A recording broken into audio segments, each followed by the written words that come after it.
भोजपुरी के power star Pawan Singh ji के fans का हुआ इंतजार खत्म। आ गया वायरल सॉन्ग का टीजर, जिस सॉन्ग का बोल है राजा जी के दिलवा।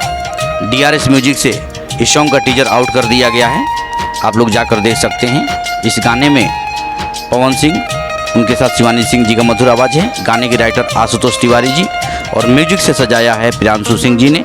इस गाने में भोजपुरी की एक्ट्रेस क्वीन शालीन नज़र आ रही है, तो आप लोग DRS म्यूजिक पर जाकर टीजर का आनंद ले सकते हैं। साथ ही इस सॉन्ग को कल सुबह 6 बजे फुल वीडियो सहित रिलीज किया जाएगा, तो आप लोग रहें तैयार। कल सुबह इस गाने को ढेर सारा दुलार प्यार देना है। साथ ही अगर आप हमारे चैनल पर नए हैं, चैनल को सब्सक्राइब कीजिए, शेयर कीजिए, ढेर सारा दुलार प्यार हमें दीजिए। मिलते हैं अगले वीडियो में, तब तक के लिए बाय, लव यू।